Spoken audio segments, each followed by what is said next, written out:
Bom dia, salve, salve para quem está acompanhando a gente aqui nesse início do Conexão Úrsula Vidal, nas ondas da sua Rádio Clube e também no nosso canal no YouTube. É só você ir lá na lupinha do YouTube e colocar Conexão Úrsula Vidal. Tem vários programas, várias entrevistas com temáticas diferentes. Hoje a gente vai abordar 4 ações e temáticas que são bem importantes e projetos também, né? Nós vamos falar sobre o projeto Praia Limpa, Praia Linda, que aconteceu esse final de semana passado e que vai acontecer também no dia 15, vai acontecer no final do ano e que a gente quer que daqui a pouco a sociedade nem precise desse estímulo. Cada uma e cada um tem a responsabilidade em manter a praia, que é esse lugar de lazer, de reencontro, de religação com a espiritualidade, inclusive, né? Porque com aquele vento, aquele sol, aquela água que limpa tudo, a gente se religa com o que é importante na nossa missão humana, que é fazer desse planeta um lugar melhor para a gente viver. E isso começa com a nossa responsabilidade na praia. A gente vai entrevistar o secretário de Turismo, Estadual de Turismo, André Dias, que a Setur foi uma das principais realizadoras desse evento. Vamos falar também com a coordenadora, coordenadora do Cine Clube TF, um projeto incrível, que ganha prêmio pra caramba, que articula muito, que está saindo, inclusive, da terra firme para multiplicar essa iniciativa. A Lília Mello vai falar sobre o documentário Amor Tem Cheiro de Pimenta Cominho e sobre os outros projetos que estão sendo produzidos pela galera do Cine Clube TF. Vamos falar também com a coordenadora da Central Estadual de Transplantes, a Ierecê Miranda, sobre esse cenário de doação de órgãos no estado do Pará, que a gente precisa sempre incentivar. Tem sempre gente precisando e alguém querendo fazer o bem, portanto é importante a gente conversar com as nossas famílias sobre isso. E a gente encerra conversando com o professor do NUMA, o Núcleo de Meio Ambiente da UFPA, professor Norbert Fensel, sobre a COP26. Está acontecendo lá em Glasgow, na Escócia. É um pouco longe aqui da Amazônia, mas vocês podem ter certeza que a Amazônia está no centro das discussões.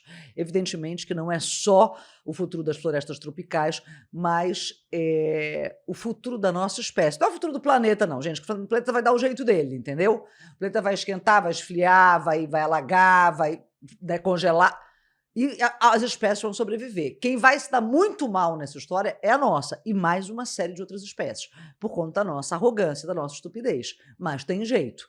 E isso que está acontecendo em Glasgow, na Escócia, essa COP26, que é a mais importante de todas as COPs, porque isso realmente vai definir qual é a responsabilidade dos países, dos povos do mundo com tudo isso, com essa moderação climática. Não é moderação climática, a palavra não é essa. Com a justiça climática, porque quem se dá muito mal, muito mais mal, e quem sai muito mais prejudicado são as pessoas mais pobres, porque aumenta a fome, aumenta o desemprego, aumentam os alagamentos. E quem é que vive em áreas mais vulneráveis? As pessoas mais pobres. Quem é que sofre com o desabastecimento porque a comida fica mais cara se a gente tiver um problema de chuvas, por exemplo, irrigando as plantações? As pessoas mais pobres. Então, nós estamos falando de justiça climática. Não é só para a gente ter um clima mais ameno, não ficar só mais calor ou mais frio. Nós estamos falando das pessoas não morrerem de fome, de sede, de desemprego e de falta de lugar para morar, né? Então, é disso que se trata, né? Nós estamos falando disso. E também de preservar nossa própria espécie. Então, a gente vai conversar com o professor Norbert Fensel sobre, olha só assunto bacana, importante para a gente se engajar, para nós todos, né? Eu, você e cada uma das pessoas com as quais a gente convive, serem também multiplicadores dessas campanhas, dessas informações, desse protagonismo que cada um precisa ter na sua vida, no seu lugar, na sua casa, no seu bairro, no seu território, na sua cidade, no seu país e, afinal de contas, na nossa casa comum, que é o nosso planeta Terra. Não sai daí, o Conexão Úrsula Vidal de hoje já está no ar e só assunto bacana rolando aqui. Nesse feriadão, muita gente aproveitou para pegar o rumo da praia, do balneário, do garapé, até da piscina de plástico na calçada, minha gente, porque não tá fácil, não, esse calorão. E também foi um período bacana, assim, para a gente dar uma descansada. Algumas pessoas aproveitaram esse dia 2, que não saiu de Belém também, para visitar os túmulos, os espaços, para ir à missa, para reverenciar a memória daqueles que partiram. E a gente sabe que essa Covid deixou deixou muita gente, muitas famílias com um imenso vazio no peito, com muita saudade. Mas muita gente aproveitou também para dar essa descansada, já que agora nós estamos no período mais seguro, para pegar uma praia valendo, para liberar a criançada. E pegar uma praia valendo significa ter responsabilidade também com uma praia limpa. Esse final de semana, desse feriadão prolongado, foi a segunda experiência, a segunda edição do projeto Praia Limpa, Praia Linda. Eu adorei o nome, é facinho, pega, é bom. E eu vou conversar agora com o nosso secretário de Estado de Turismo, André Dias. A Setur foi uma secretaria protagonista nesse processo de convidar a população, né, para ser corresponsável também pela praia. Secretário, bom dia, gratidão pela tua participação aqui conosco. A galera aderiu, é preciso a gente intensificar. Tem que fazer. A gente gostaria que fosse todo final de semana, mas como é que está sendo a resposta? Melhorou de julho para cá? O que você acha? Bom dia. Primeiramente, agradecer o convite. É um prazer estar aqui falando contigo, com os ouvintes. Foi uma ação que tem dado muito resultado. Em julho, nós fizemos quase todos os finais de semana em Salinas, Mosqueiro, Soures, Salvaterra, Bragança. E agora nós fizemos essa ação em parceria com uma grande quantidade de secretarias. Então, estava com a gente SEMAS, CEEL, SECOM, SEGUP. Estavam com a gente também as prefeituras municipais, o Ala Shaster, um instituto, e muitos parceiros da iniciativa privada também. Que legal. Então, a gente conseguiu ter em Salinas mais de 200 voluntários trabalhando com a gente. É mesmo? Exatamente. Que legal. Como foi, hein, secretário? E uniformizava a galera? Todos uniformizados, receberam treinamento antes da Secretaria de Meio Ambiente sobre sustentabilidade, sobre consciência ambiental, e eles foram conversar com os banhistas, conversar com os turistas, falar da importância da gente dar a destinação correta para aquilo que a gente usa, que tudo pode ser reciclado, tudo pode ter uma destinação mais ambientalmente acertada. Então, a gente fez esse trabalho, né? A CEL com toda aquela programação do esporte, que chama muita atenção e que motiva as pessoas também a participar da nossa ação. E eu acabei de receber aqui os números, foram arrecadados nesse período, aí nesse final de semana, 2,5 toneladas de material reciclável. Olha só, gente, essas 2,5 toneladas, como a gente fala sempre e repisa essa informação, elas não iriam assim lá para fora, né? A maré leva. O que a maré leva, a maré traz de volta, né? Isso é bem importante. Então, assim, e se ela tira daqui dessa beira, ela vai entregar lá numa outra beira, por exemplo, onde moram pescadores, comunidades, outras famílias. Então, não tem lá fora. O planeta é uma casa só. Então, assim, se você joga, é por ali mesmo que vai ficando. A gente sabe que hoje em dia nós temos verdadeiras ilhas gigantescas do tamanho de cidades de plástico que, primeiro, que mata, né, a vida marinha, e segundo, que se aglomera e causa um desequilíbrio ambiental muito grave nessa costa brasileira e nos próprios oceanos, né? Aqui estamos falando, por exemplo, de Salinas, que é uma praia costeira, né? Embora a gente tenha aquela extensão gigantesca de areia. Agora, secretário, uma reclamação muito grande das pessoas que a gente ouve, isso é tanto... por exemplo, em Mosqueiro, que tem várias praias, é diferente de Salinas, onde você tem o Atalaia, que é a praia mais frequentada, né? Você tem um pedacinho do Farol, você tem um pedacinho ali daquela outra praia de Cuiarana, mas o Atalaia é que a muvuca, né, se concentra. Sim. As pessoas dizem o seguinte, não tem onde colocar. Como é que a gente muda essa consciência e qual foi o relato, por exemplo, dessas equipes? Quer dizer, você tem que responsabilizar trazendo de casa, é preciso ter uma espécie de um container para quando a pessoa sai da praia, aquilo que ela usou e recolheu, ela precisa entregar, por exemplo, no caso do Atalaia. No caso de Mosqueiro, é preciso ter mais recipientes, porque as pessoas sempre arranjam uma justificativa para não ter responsabilidade. E, em geral, colocando no poder público essa responsabilidade. Como se dá o processo dessa educação ambiental num espaço onde você não vai ter recipiente, a gente chama de lixeira, mas eu me recuso a chamar de lixeira, porque nada é lixo, que você não vai ter esses lugares para você fazer o depósito desse material. E nesse caso, a gente trabalhou em parceria com as barracas do Atalaia, por exemplo, nós distribuímos ecobags, que são aqueles grandes sacolões, para recolher esse material. Legal. E o próprio empresário também é parceiro nosso em conscientizar tanto os seus funcionários quanto os seus clientes da destinação correta do que é utilizado. Isso é legal. E a gente é responsável pelo aquilo que a gente joga fora. Então, por exemplo, eu tive uma experiência que eu fui para o Japão. Lá não tem lixeira. As pessoas andam com uma sacolinha, recolhem o seu lixo, chegam em casa e dá a destinação correta. Então, não é dever do poder público lá distribuir lixeiras pela cidade e fazer coleta de lixo. A responsabilidade é do cidadão, com o seu ambiente, com a sua sociedade. Era excelente, né? Porque aí é o seguinte, você chega num lugar que é o lugar correto da destinação e você deixa de ser um elemento gerador de resíduo. Você Exatamente. cada vez mais, até para si mesmo, para você que não tem que ficar o tempo inteiro levando muita coisa, você começa a ter um processo de consumo que é muito mais consciente a partir da sua relação em casa, da compra do produto. Muito bacana, secretário. E, secretário, o que a gente precisa, digamos assim, fortalecer? Porque eu entendo o seguinte, de uma ação para outra, você conscientiza cada vez mais os empresários que estão ali recepcionando essas pessoas. Essa pessoa que volta na praia no final de semana seguinte já foi tocada, já foi convidada a participar. O que a gente precisa fazer, principalmente as prefeituras que têm uma grande responsabilidade, prefeituras de cidades de balneário, e que a nossa intenção é receber cada vez mais turistas, né? Essa é a sua missão institucional, da sua secretaria. O que a gente precisa fazer para dar mais liga nisso, secretário? Sim, a gente precisa dar continuidade a essa ação, né? Não é uma ação de limpeza urbana é responsabilidade do município, é uma ação de conscientização ambiental.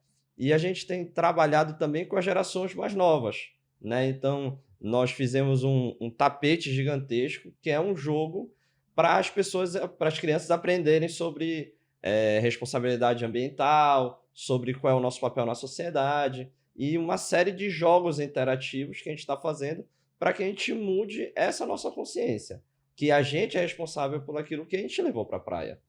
Que não adianta jogar no chão e achar que alguém vem recolher, né? Então, a gente precisa reforçar isso. Isso é um trabalho de toda a sociedade, né? Isso começa dentro de casa, nas escolas, e a gente precisa ir reforçando e conversando mais sobre isso. Então, agradeço esse espaço para a gente discutir isso, né? A gente, por exemplo, eu visitei recentemente a Praia da Marieta. É uma praia deserta, mas cheia de lixo, porque as pessoas jogam o material na praia do Atalaia, a maré leva e cai na outra praia. Ele não desintegra quando entra na água. Né? Exatamente. Então, a gente precisa ter essa consciência ambiental. Não adianta cobrar da prefeitura de Maracanã que vá até Marieta recolher o lixo que eu joguei na praia. Eu tenho que ter essa responsabilidade de não jogar, né? E de dar a destinação correta, porque isso pode ser reciclado. Secretário, para encerrar, só dá certo quando todo mundo faz junto. Nós estamos falando aqui da iniciativa privada, da sociedade civil e da institucionalidade, ou seja, do poder público. Nós precisamos também fortalecer as cooperativas, né? Sim. Porque é o seguinte, além da questão do resíduo ser muito ruim para o turismo, ser devastador para o meio ambiente, nós estamos cometendo uma atitude de uma estupidez tamanha. Porque aquilo tudo é matéria-prima para a indústria da transformação e gera emprego e renda para centenas de milhares de famílias. Sim. Quer dizer, como é que essa liga também se deu?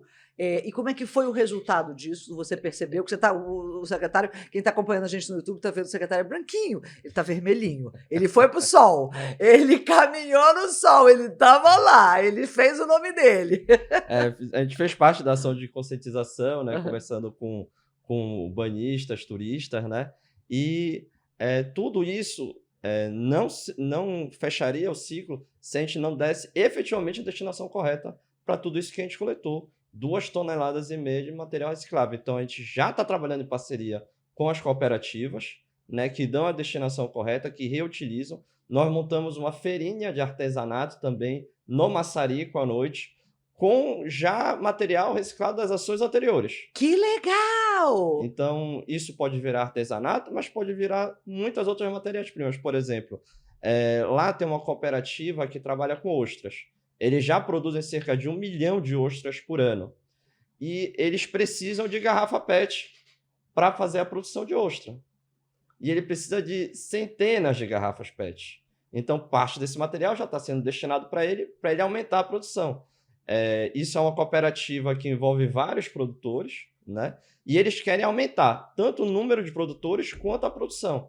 A expectativa deles, ou a meta deles, é em 2 anos quintuplicar essa produção, passar para 5 milhões de ostras. Eles já vão fazer o pré-cozimento da ostra, congelar, embalar a vácuo para vender para os restaurantes aqui em Belém.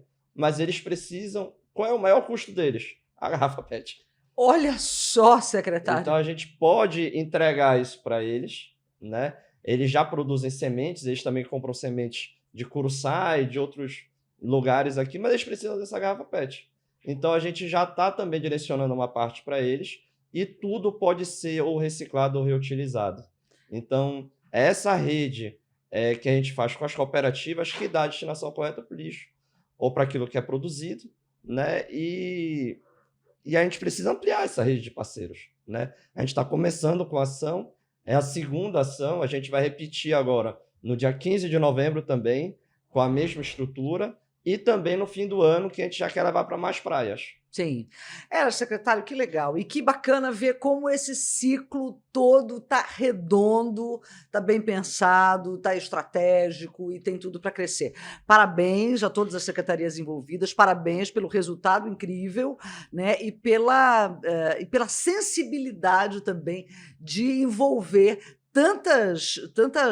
tantos pontos nessa teia que fazem dessa trama, que é uma trama eu acho que a gente está refundando um pouco o mundo, sabe? O planeta, de uma certa maneira. É uma refundação, porque a gente está se pensando como espécie de uma forma diferente. E isso é pensar cada elo dessa cadeia extraordinária que diz respeito a uma mudança de comportamento no planeta, mas também a geração de emprego e renda, que é a economia verde. Ela que vai salvar a gente dessa situação em que a gente está. Com certeza, com certeza. Agradecer mais uma vez a todos os parceiros que trabalharam com a gente, né? A SEMAS, que foi fundamental em todo esse planejamento. Eles desenvolveram uma ação nesse sentido em setembro, e aí quando vimos que nós estávamos atuando no mesmo território, nós complementamos as nossas ações, unimos forças, e o importante é isso, que a gente possa ir unindo cada vez mais as forças, agregando cada vez mais pessoas. Nós já aumentamos o número de voluntários consideravelmente de julho para cá, e a gente quer continuar aumentando, a gente quer continuar agregando mais pessoas, falando mais sobre isso e dando a destinação correta para tudo aquilo que a gente gera nas praias. E quem quiser entrar em contato com a Setur, secretário, por exemplo, eu quero aqui em Curuçá fazer, a Prefeitura de Curuçá está super afim, como é que eu posso fazer essa parceria? Entra lá no Instagram da Setur. Só mandar um ofício para a gente, no caso das prefeituras, né? E a gente constrói tudo isso. Parceiros privados. A gente traz os parceiros privados, eles também podem indicar. É muito importante compreender a lógica local, né? Então, quem são as cooperativas que trabalham no território? Tem alguma próxima que tem interesse? Porque nós somos, o Estado, um elo de uma cadeia e uma rede muito grande. A gente liga esses elos, a gente ajuda, mas o importante é que isso funcione ou passe a funcionar de uma maneira mais sistêmica, sem depender da ação estatal. Maravilha, secretário, parabéns, um beijo muito grande. Praia Limpa é praia linda, ou praia limpa? Linda é praia linda. Enfim, fiz uma confusão. Mas é o seguinte, gente, se tá limpo, tá lindo. Exatamente, exatamente. Essa é a pegada. Falou, secretário, beijo grande. Você continua ligado aqui no Conexão Úrsula Vidal. Gente, vamos falar de Cinema Resistência, vamos falar de meninada da perifa fazendo um trabalho incrível e que está sendo partilhado, inclusive, com outros jovens de outros bairros de Belém e de outras cidades do Pará, inclusive. Eu tenho super prazer de trazer novamente aqui no nosso Conexão Úrsula Vidal, ela que, quando tinha tempo, fazia uma participação toda semana aqui no nosso programa, mas agora não dá mais, porque ela não para. É a professora Lília Mello, coordenadora do Cine Clube TF, esse projeto pelo qual eu tenho imenso respeito e admiração. Estou trazendo também a Leide Moraes aqui, que é protagonista do documentário, a Leide sempre foi uma super apoiadora, dessa mãe que faz parte, que carrega equipamento junto, que está junto com a meninada, com a galera, fazendo tudo junto. E a Leide é protagonista do documentário Amor Tem Cheiro de Pimenta Cominho. Eu nunca esqueço dessa frase, porque isso era uma frase que a Lília repetia muito também quando falava desse projeto. Eu queria entender um bocadinho sobre essa fase também, porque o Cine Clube TF faz um monte de coisas ao mesmo tempo, tem vários coletivos dentro dele hoje que atuam com diversas outras linguagens artísticas, e quero dizer que é um prazerzão receber vocês duas. Tem água nessa caneca? Não tem, tá só cenografia. Eu quero só te dizer, tá, Emily? Para você que está acompanhando a gente no canal do YouTube, a Emily vai ter que entrar aqui na cena para colocar água nessas canecas. Não tem água? Não, sem água. Não tem água, filha. Tá cenográfico. Você que está acompanhando na rádio fica imaginando aqui essa cena acontecendo, né? Lília, Leide, legal demais ter vocês aqui. Lília, fala dessa fase do Cine Clube TF. Vocês, assim, muitos editais, né? Vocês concorreram como coletivo, a meninada também, como, digamos assim, pessoa física, né? Cada um e cada uma também concorrendo em projetos, mas sempre ligados nesse projeto maior que é o Cine Clube TF. Como é que vocês estão? E não param de produzir, né, Lília? Então, Úrsula, bom dia, boa tarde, boa noite a todos, a todas. Essa nova fase, ela foi uma fase bem forçada como toda, fase que é do projeto Cine Clube TF, porque nós estamos em plena pandemia, e aí nesse momento é um momento que potencializa todas as desigualdades e dificuldades, e aí de repente a gente conseguiu conquistar dois editais. Um foi o Pontos e Pontões de Cultura, e o outro foi o Juventude Ativa, da República do Emaús, ambos promovidos pela Secretaria de Cultura do Estado. E com esse recurso, nós conseguimos, de repente, não ficar parados nesse momento, que era um momento crucial. Então, como tu disseste, o Projeto Cine Clube TF atua em diferentes expressões da arte. Nós temos 3 documentários que atuam em expressões diferentes, né? Então, cada documentário ele vai contar a história de um coordenador que desenvolve o trabalho em uma expressão de arte específica, né? Então, O Amor Tem Cheiro de Pimenta Cominho, ele conta a história de uma mulher preta, periférica, mãe de um jovem que estava envolvido com drogas e que sai das drogas a partir do trabalho desenvolvido dentro do Projeto Cine Clube TF. O outro é Poama-se, Amor, Liberdade e Poesia Preta, que fala da história de uma jovem que conseguiu ressignificar sua história de dor, de abuso sexual, de desestrutura familiar em todos os sentidos, e conseguiu essa libertação através da poesia afro-indígena, e hoje desenvolve um trabalho incrível com crianças dentro dos territórios, que é a Natasha. A Natasha já veio aqui, inclusive, uma vez contigo. E esse trabalho está bem forte, né, dentro dos territórios. Nós tivemos recentemente oficina com as crianças dos Jurunas, depois com o bairro da Terra Firme, agora está indo para o Guamá. E elas vão estar também lançando um trabalho interessante na Feira Panamazônica do Livro. Então, Opa! as meninas do Poama-se, que são meninas que recitam poesias autorais, estão desenvolvendo um trabalho com crianças, e agora elas vão levar uma espécie de um pocket, numa homenagem à autora homenageada, que é a Pajé Zeneida, entendeu? Que legal! E é lindo isso, né? Porque Poeme-se já é super forte. Agora, Poame-se, é isso que eu te digo. Porque Poeme-se, quando a gente ouve, assim, vamos nos poetizar, vamos poetar na vida, né? Agora, Poame-se é assim, se amar através da poesia. Exatamente. Né? E eu acho que esse é o objetivo principal. Essa questão do reconhecimento e valorização da nossa identidade afro, indígena e ribeirinha, porque quando a gente tem o Tucunduba ali banhando o bairro da Terra Firme, somos todos ribeirinhos, e só percebemos isso quando o nível do rio eleva e invade a casa, que é uma experiência que a Leide tem, assim, que, enfim. E o outro documentário é o Cinedense, o Pulsar do Corpo Preto, que conta a história de um jovem que, através da expressão corporal, conseguiu vencer a dificuldade com o vício do álcool e de drogas, né? Que é a história do cadáver. Então, são 3 documentários emblemáticos que contam a história de vários meninos e meninas de diferentes periferias e que pode ser contextualizado em qualquer estado do Brasil, né? E aí eles têm ido agora, né? Nós tivemos um lançamento num sarau que nós conseguimos desenvolver lá no Flora Amazônica, fizemos a exibição ao céu aberto, e depois dessa exibição, várias donas de casas, mães, pessoas que estavam por ali passando, iam lá falar com a Lady chorando, dizendo, é a história da minha vida, isso aí, nossa, eu precisava assistir isso para dar um insight, alguma coisa assim, e começar a caminhar e olhar para frente, deixar as dificuldades para trás. E é isso que a gente tem feito, né?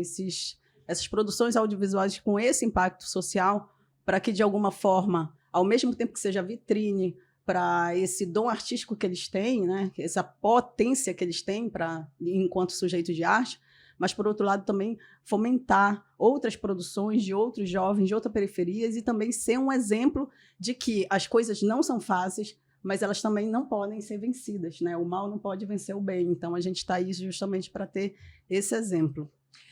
Lady, por que o amor tem cheiro de pimenta cominho?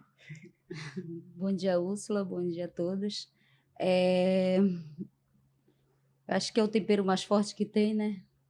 A pimenta cominho, quando a gente está em fase de preparação, até mesmo quando a pessoa ela vai comprar o puro na feira, moído na hora, ele exala.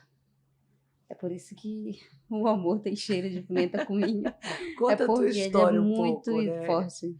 Conta um pouco a tua história desse amor e da tua trajetória mesmo, como feirante, né, Lady? Como feirante, começou quando eu me separei do pai dos meus filhos, né, do meu último casamento, e que eu tomei a decisão de me separar e comecei a ter dificuldades para mim poder sustentar meus filhos.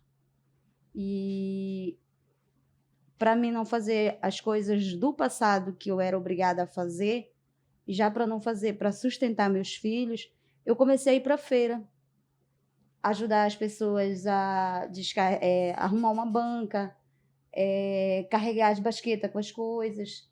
E foi quando uma moça que eu conheci na feira, ela disse para mim, Lady, tu não quer trabalhar? Arruma um pedacinho aqui, coloca aqui próximo da minha banca e eu vou te apresentar um senhor que ele vende cominho. E tu pode moer, tu pode fazer. Eu disse, mas eu não tenho. Ela disse, bate no liquidificador, eu vou te ensinar. E aí tu começa a trabalhar para ti. E aí ele, quando der no final de semana, ele vem e tu paga ele. Aí foi que eu comecei a trabalhar e comecei a gostar daquilo, como a gente vive hoje, né? Que bom. Lady, a tua história, como disse a Lília, né?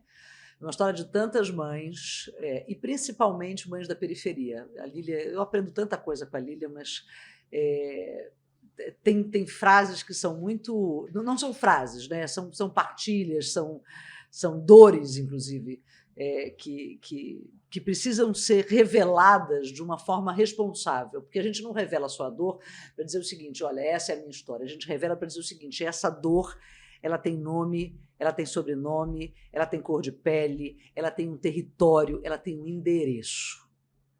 Então, assim, a história da Lady é uma história da exclusão, é uma história da periferia, é uma história de uma mulher que tomou a decisão de tomar as rédeas da sua própria vida, né? E nós somos muito mais cobradas e penalizadas. E quando eu digo penalizada, não é que a sociedade nos penaliza, eu digo que a gente mesmo se cobra, né? Mas a gente vê isso quando a gente vê as marcas da pobreza na rua, né? São mães com crianças pedindo dinheiro, são mães com crianças nos semáforos. Somos nós, na hora da separação, na grande maioria das vezes, que seguramos esse tacacá, né? Somos nós as responsáveis por criar essas crianças. Eu queria entender, antes de voltar para a Lília, Lady, como esse documentário que conta a história da tua vida e como esse projeto se insere como mais um passo importante nesse teu fortalecimento como mulher, como mãe, como cidadã. Inspiração para poder ajudar outras pessoas que estão passando pelo que eu passei um dia. Hoje está sendo uma fase da minha vida assim, muito gratificante, porque poder ajudar outras pessoas com o meu sofrimento do passado, hoje em dia para mim é muito gratificante. Eu nunca pude imaginar que tudo que eu passei desde meus 13 anos fosse um dia ajudar em alguma coisa. E eu ainda não tive oportunidade, vou ter oportunidade agora de agradecer a essa mulher incrível que está aqui do meu lado, que eu tenho como uma deusa na minha vida, que me deu essa oportunidade de contar a minha história, de contar algo que, para mim, vivia guardado, porque mexeu muito com o meu passado. Foi uma história que eu tive que buscar lá do meu passado mesmo, história que pouquíssimas pessoas sabiam, e ela me fez eu buscar para me poder ajudar outras pessoas, que quando eu comecei a compartilhar com os meus amigos, né, eles começaram a ver, eles vieram tanto no WhatsApp quanto no Facebook, dizer o quanto está sendo para elas força, porque para você sair da onde eu saí, até falar assim, às vezes engasga mesmo, é muito raro uma pessoa conseguir, entendeu? E eu digo, eu consegui com muita força, mas olhando para 3 criaturinhas que eu tenho dentro da minha casa, inclusive o nome, o Amor Tem Cheiro de Pimenta Cominho, quem deu foi a Lília. Foi ela que deu na primeira vez que ela foi embaixo da minha casa. Conheci a casa do KW, que ela conheceu o KW, que é o meu filho. E quando ela chegou em casa, aí a primeira coisa que eu disse para ela, eu nunca me esqueço, se sinta-se embaixo da sua casa. E ela foi entrando. A primeira coisa que ela fez foi abrir uma geladeira. E hoje eu já não tenho mais ela. Ela não funcionava. E ela viu, não sei se ela se lembra, um pão e um prato com peixe, com 3 pedaços de peixe frito. Ela olhou, ela disse, guardado lá dentro. Era meio-dia, quando ela saiu do colégio, ela saiu com ele, né? Ela olhou, ela disse, para que isso daqui? Eu disse, esse aqui é o café da manhã do KW, porque como hoje foi pouco, eu teve que separar logo dele, que ele não toma café de manhã, ele só toma quando ele chega do colégio. E como a comida também foi pouca, eu já separei a dele, que é para ele comer. Aí ela olhou assim, só que foi quando ela disse assim mesmo, e esse cheiro forte que tem aqui? Eu disse, é o meu material de trabalho que eu trabalho, pimenta cominho. Aí foi ela que deu o nome do Amor Tem Cheiro de Pimenta Cominho, porque ela disse assim, e o que vocês vão comer? Eu disse, não, os meninos já comeram. Eu vou tomar um cafezinho depois, mas o dele está separado. E aí foi quando o KW disse, ela sempre faz isso. Na verdade, essa geladeira ela não funcionava, Úrsula. E assim, uma casa sem geladeira, sem móveis, e é uma não casa. A imagem que eu tenho desse dia é uma não casa. Eu estava dentro de uma não casa, não tinha móveis. Quando eu perguntava pelos móveis para ela, ela dizia assim, não tem como ter, porque quando a água entra, ela leva tudo. Então, enfim. E outros móveis o pai das crianças lá vendeu por conta da questão das drogas e tal. Então, não tinha nada. Só tinha um casco, não era uma geladeira, era um casco que ela usava como armário. E aquele prato ali com pão e peixe, eu disse, meu Deus, o que tem a ver pão, peixe? O que é isso? Ela disse, são as 2 refeições do KW, ele não fez, mas assim que ele chegar, ele vai fazer essas 2 refeições. Então, quer dizer, não tinha comida na casa, mas estava reservada a comida dele. Ele perdeu o café, estava lá uma banda de pão. Ele perdeu o almoço, estavam lá 2 pedaços de peixe. E era aquilo, entende? E isso é amor, né? Isso é amor. Uma mãe guardar 2 refeições do filho, meio a nada, e ali eu disse. E a gente reclama, né? Tem muita gente que reclama tendo coisas, estrutura. Eu disse, cara, isso é amor. E o Amor Tem Cheiro de Pimenta Cominho, porque ela vivia na época com R$7, era o que ela conseguia da feira, vendendo a pimenta cominho. Ah, meu Deus. Olha, eu já acompanho a história. Eu já acompanho a história da Lília com esses jovens. Um dia desses me perguntaram qual foi a entrevista mais emocionante que eu fiz. Eu tenho 35 anos de jornalismo e a gente ouve muita história de vida, muita história de vida. E a maioria das histórias que precisam e merecem ser partilhadas são histórias de superação, mas também as histórias de gente que está sem saber por onde caminhar e pessoas que acreditam em verdades que são extremamente agressivas. Todas as histórias merecem ser contadas, inclusive as que a gente não gosta, de pessoas com quem a gente não concorda. O jornalismo nos convida a isso. Mas a maneira como esse projeto, como o Cineclube TF, registra, articula, materializa também essas potências e essas dores, né, porque essas dores são também a matéria-prima de tudo isso, que é a possibilidade da transformação, a possibilidade da superação, é muito forte, é muito extraordinário e infelizmente, é muito comum, né? Quando a Leide fala que a história dela está possibilitando que outras pessoas se vejam, se enxerguem, se tenham esperança, né, de uma... Olha, chegou um papel aqui. Gente, vocês que não estão vendo o programa no YouTube, é a apresentadora já emocionada, chorando, maquiagem borrando, coisas assim. Então, esse projeto é um projeto que, para além de tudo que ele realiza artisticamente, porque isso é muito importante, a gente dizer o seguinte, o resultado artístico do trabalho do CineTF é um resultado muito legal, é muito bacana o que os meninos fazem, é muito bacana a poesia, é muito bacana o resultado do audiovisual, é muito bacana a articulação por meio da dança. Mas a gente está falando também de uma matéria-prima muito forte, muito densa, que são essas realidades de vida. Como é que a gente faz, Lília? A gente vai agora, você que está com a gente no Conexão Úrsula Vidal pelo YouTube, a gente vai abrir ali para um trecho do documentário em que a história da Leide é contada, um dos 3 documentários. Mas quem está... Vamos lá, aí você está no YouTube, se liga aí com a gente. Você que está... aqui no nosso programa, acompanhando a gente pela Rádio Clube, Lília, como é que faz? Inclusive, Maria, eu quero até que a gente poste no Instagram. CineTF é um canal, é CineTF no YouTube? Tem um canal no YouTube, né? Tá. Cineclube TF. Cineclube TF. E tem o perfil no Instagram e a página no Facebook. Em todos os 3 tem disponível o link, né, dos 3 documentários, na verdade, né? São 3 documentários. O documentário Amor Tem Cheiro de Pimenta com Milho conta a história da Leide. O poema Esse Amor, Liberdade e Poesia conta a história da Natasha, que é a coordenadora da poesia afro-indígena ribeirinha.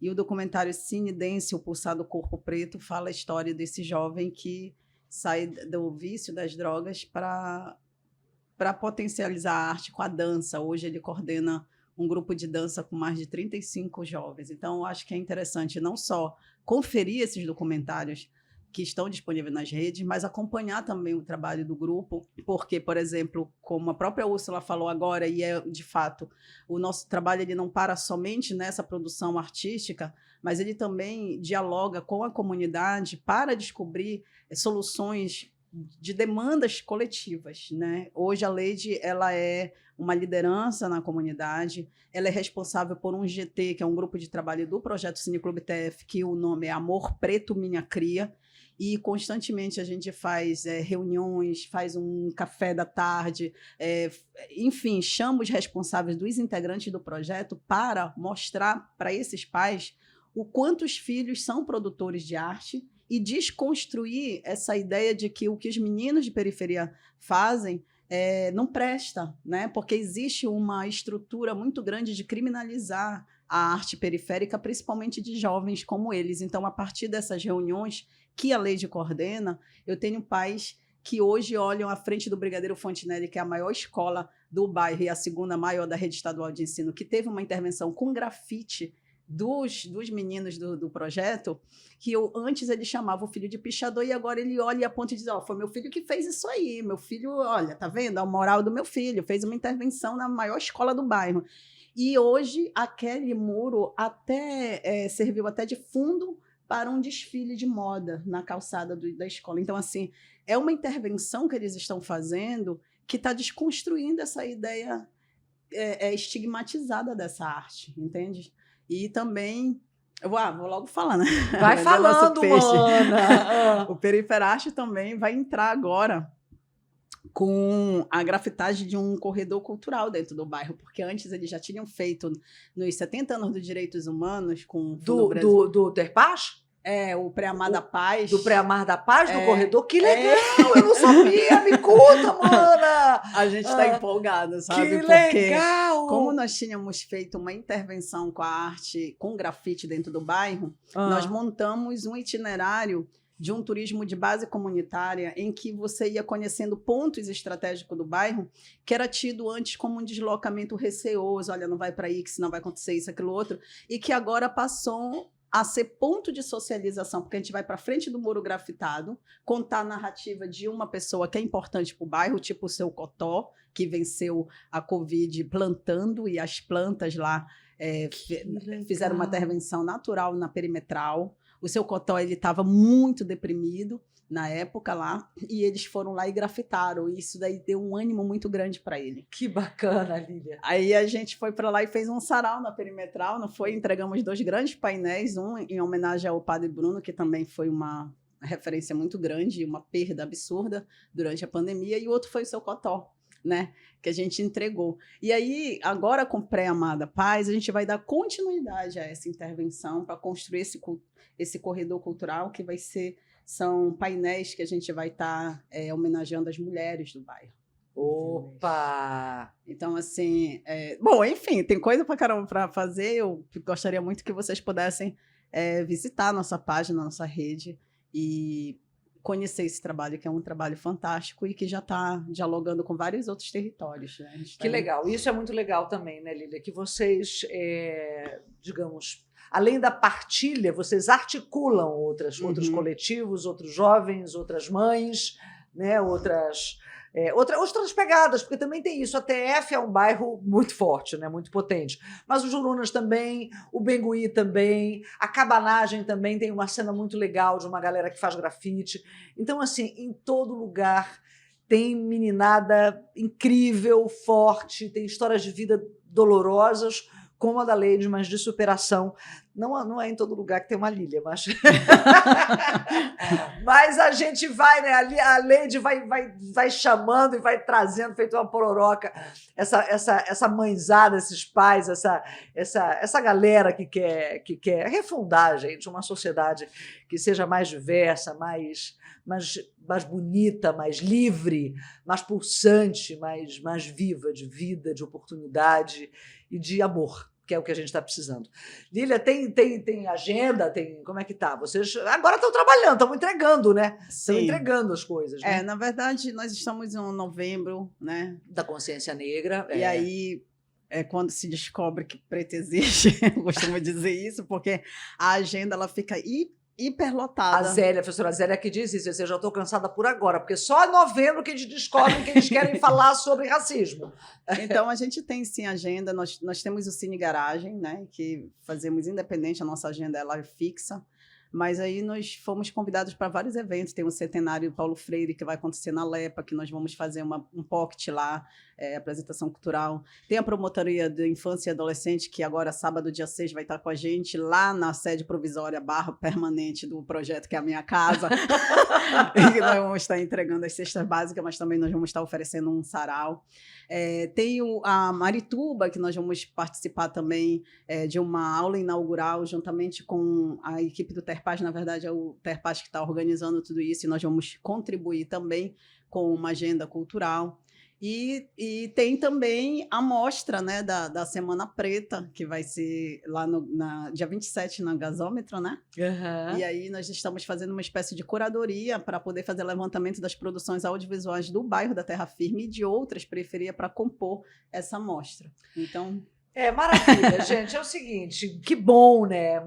E assim, essa visibilidade, essa demanda, assim, eu quero que vocês venham, contem pra gente, ensina para nós.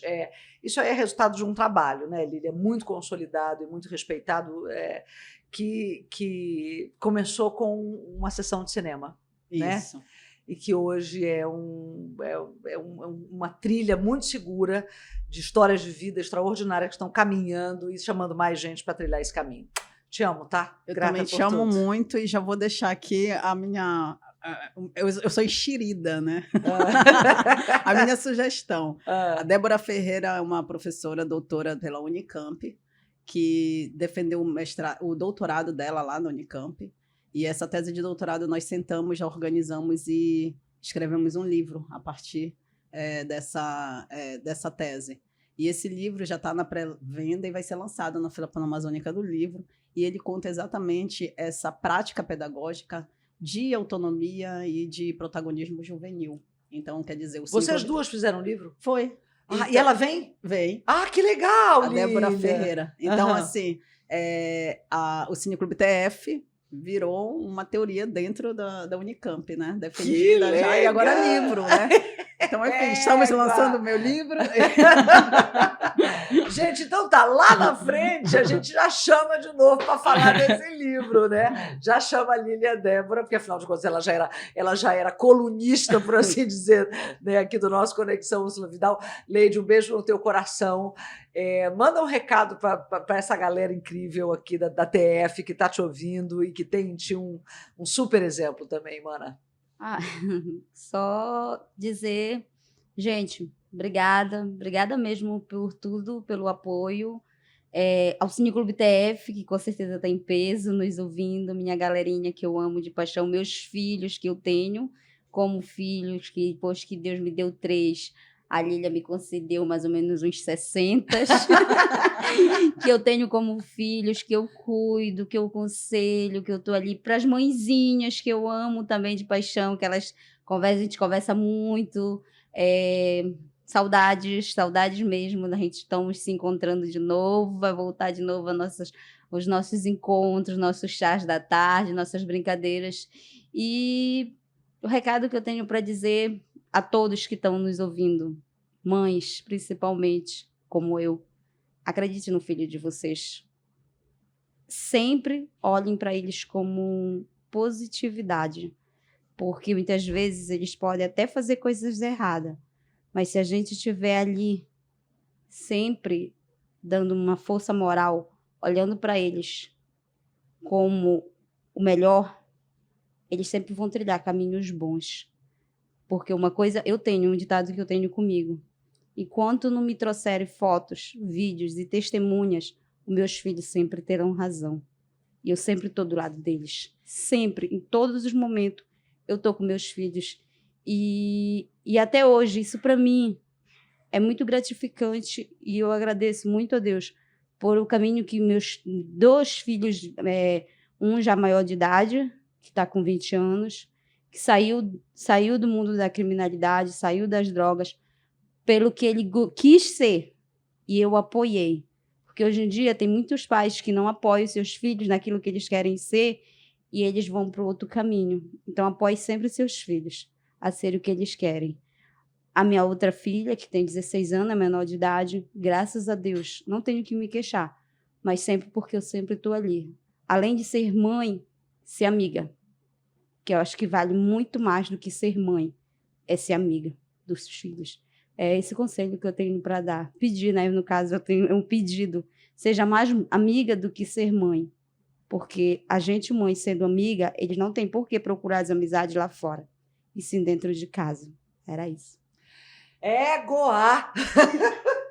Que incrível, que incrível, que momento incrível conversando com essas 2 mulheres fortíssimas, que são esses sóis, né? Porque estrela é assim, é um sol, né? Esse sol nosso é a estrela da nossa galáxia, que ilumina o caminho, que dá vida para a gente sempre lembrar que a gente nasceu para brilhar, não foi para morrer de fome, nem de fome de amor, nem de fome de oportunidade, nem de fome de confiança. Lília, um beijo no teu coração, a gente se encontra já, daqui a pouco, antes da Feira do Livro. Leide, beijo na meninada, leva meus beijos para a meninada, tá bom? A gente se fala, aliás, a gente continua ligado aqui no Conexão Úrsula Vidal, eu já vi que a entrevista foi longona, eu acho que agora a gente já vai fazer uma pausa para faturar, né? É isso mesmo, porque esse segundo bloco foi longo pra caramba, mas foi incrível, emocionante. Não sai daí, continua com a gente aqui no Conexão Úrsula Vidal, você ligado nas ondas da Rádio Clube e no nosso canal do YouTube. Meu nome é Leidiane, mas todos me conhecem como Leide. Não sei se sou uma dama, mas um dia pensei que a vida seria um conto de fadas. Só que a vida não é um filme.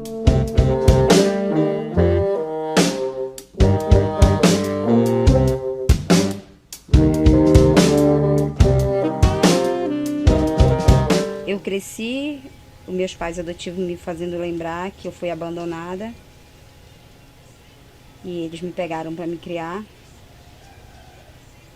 Me criaram com uma vida de princesa. E foi uma vida que eu abandonei. Meu maior sonho era conhecer o mundo. Era sair, poder viajar, poder fazer amizades, coisa que meu pai não deixava pela seguinte maneira. Ele dizia que o único amigo que você tem que ter é pai e mãe. Porque lá fora ninguém é amigo de ninguém. Todo mundo quer se aproveitar de alguma coisa. Era um mundo de ilusão, eu digo assim. Porque achar que eu podia sair, podia viajar, fazer compras, não tivesse um preço a pagar. Com 13 anos, e a primeira cidade que eu conheci foi Tucuruí. E chegando lá eu me deparei, uma cidade maravilhosa. E eu me maravilhei no começo, mas depois eu tive que pagar o preço. A pessoa que me levou, que eu achei que ia me proteger porque dizia que me amava, na verdade era um amor de ficção.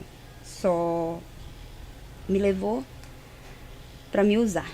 Era aquela coisa. Se não tem algo se aproveitar, não tem por que ter. Ele me levou para ali. Eu achei que era para mim ir conhecer lugares, ir pra gente viver uma vida. Mas chegando lá, a vida que eu pensei que a gente ia viver de mil maravilhas, de casal, ele já me levou para fazer outra coisa.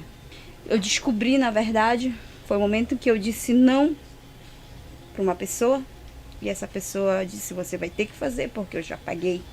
Eu pagou para quem? Para a pessoa que vive contigo embaixo da tua casa.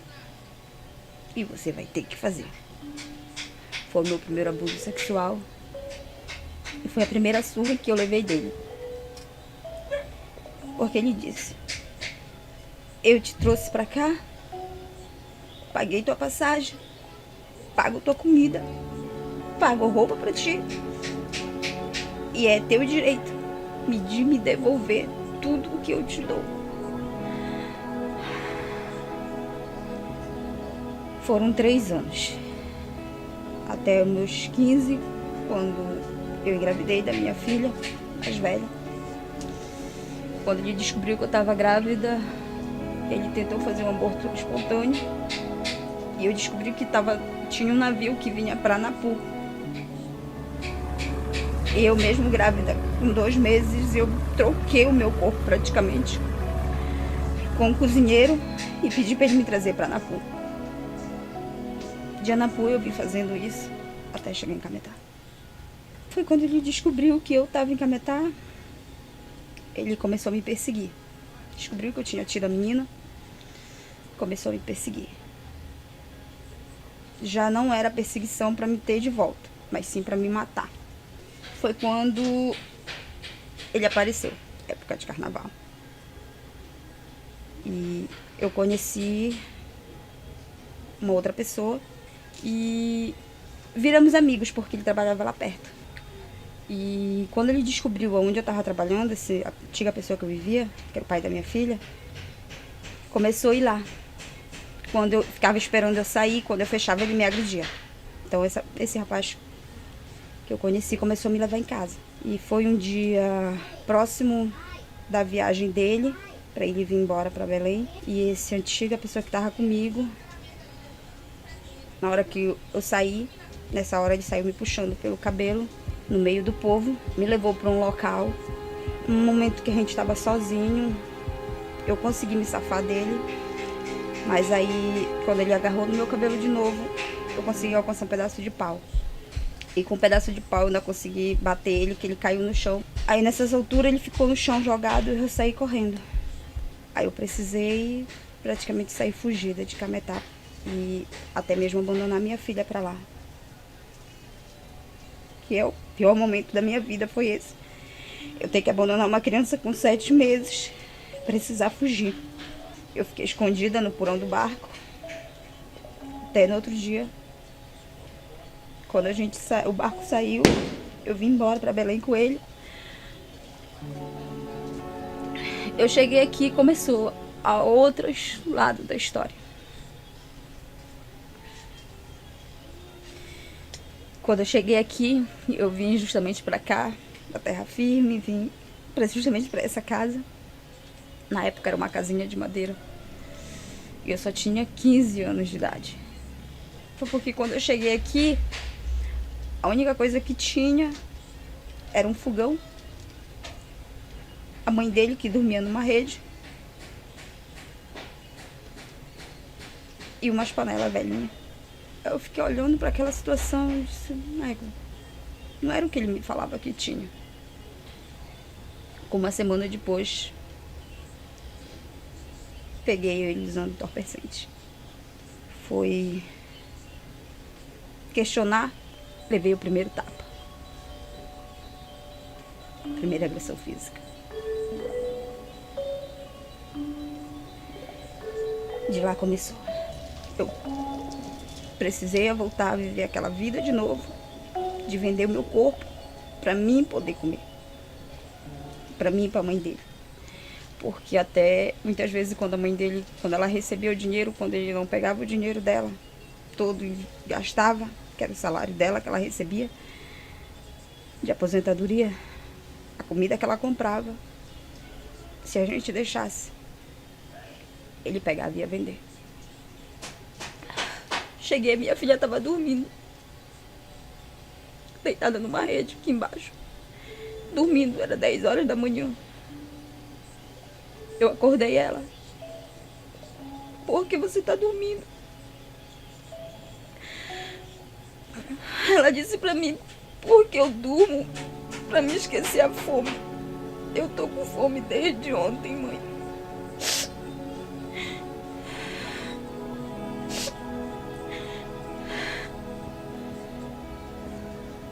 E os anos foram passando e as coisas iam piorando. Foi ao ponto de uma vez ele me dar uma surra de terçado, que eu passei 3 meses dormindo de peito para baixo. Foi quando meu filho viu a primeira agressão. E ele se atracou comigo, eu disse pra ele: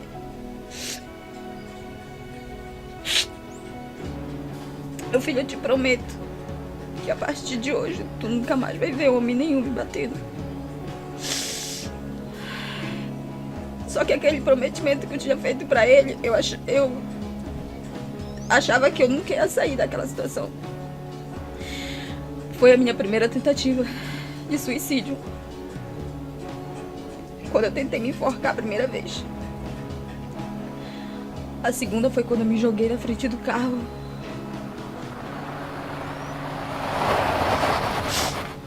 E eu não consegui. Nesse dia que eu tentei me jogar na frente do carro, eu senti a mão de alguém me puxando. E o carro me jogou pra beira da rua. E eu soltei o coração leve. A terceira tentativa foi quando a gente discutindo aqui embaixo de casa. Ele disse pra mim, eu disse pra ele, eu não aguento mais, eu quero me separar. Ele disse, tu acha que quem vai te querer? Quem é o homem que vai te querer? Ninguém te quer. Ninguém gosta de ti. Nem a tua mãe te quis. Nem o teu pai te quis. Tu acha que quem vai te querer? Eu subi, fui pro quarto. Peguei um litro de álcool. Cheguei lá em cima. Me joguei 1 litro de álcool.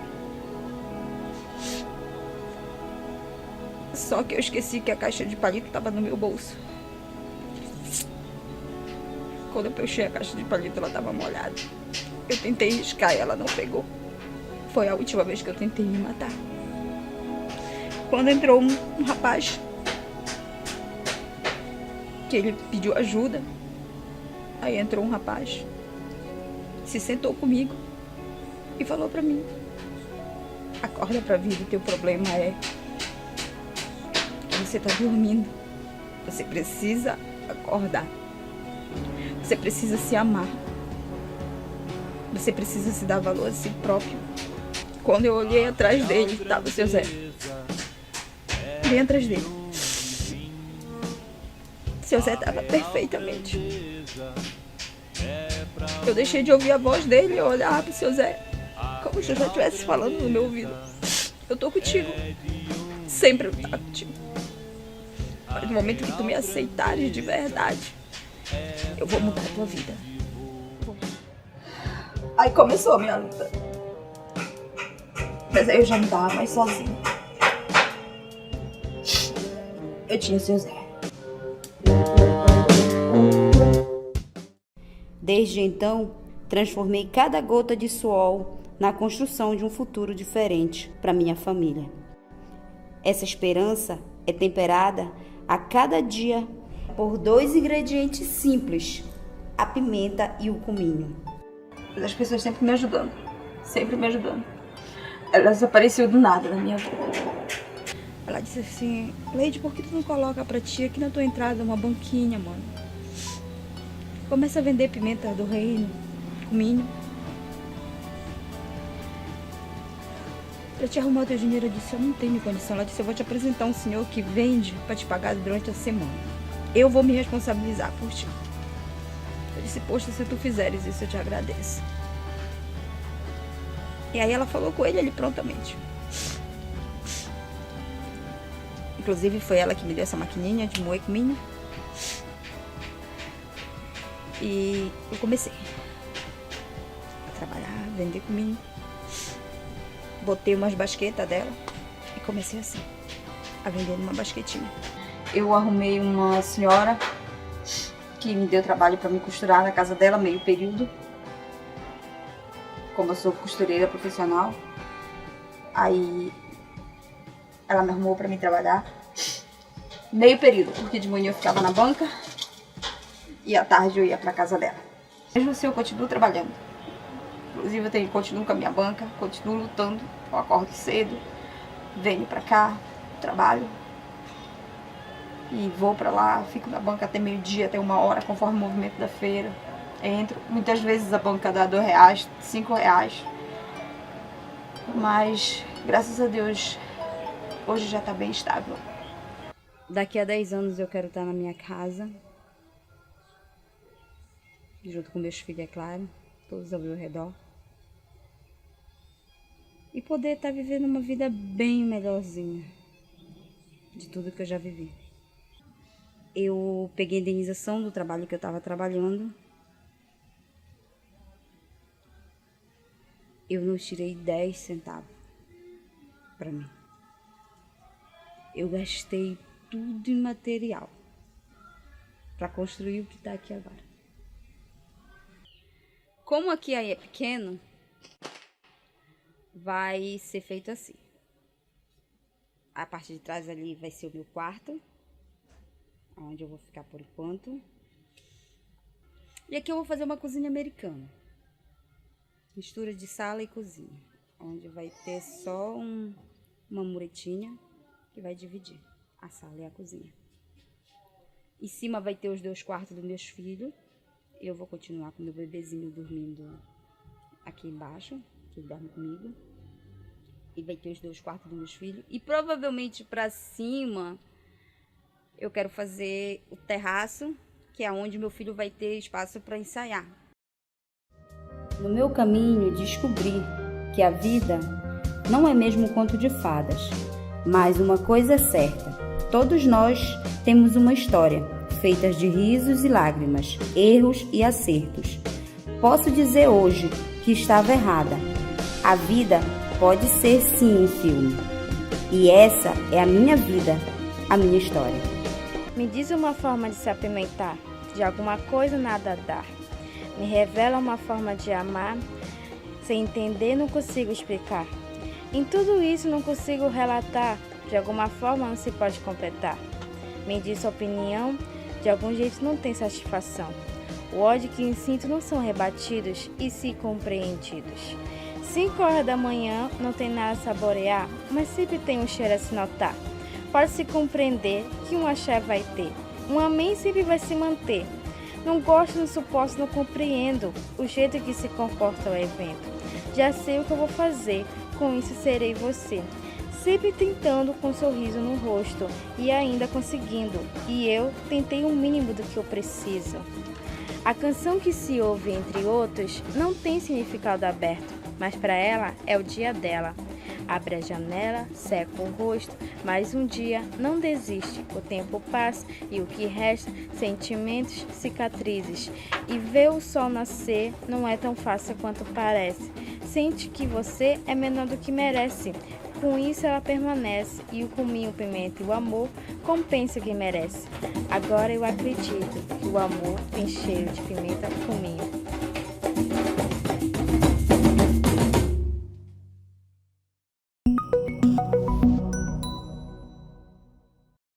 Gente, vamos falar sobre doação de órgãos. Claro que não é um assunto fácil da gente abordar, né?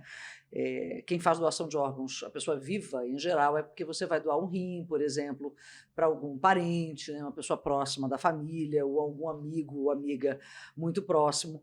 Mas, em geral, isso está associado à questão da doação de órgãos a um momento de perda da família. Por isso, é importante nós conversarmos sobre isso, o familiar manifestar, enquanto nós estivermos donos das nossas faculdades, cônscios das nossas vontades e dos nossos desejos. Infelizmente, o Pará ainda recebe córneas e rins doados por outros estados. Isso significa que a gente tem mais transplantes do que órgãos disponíveis, né?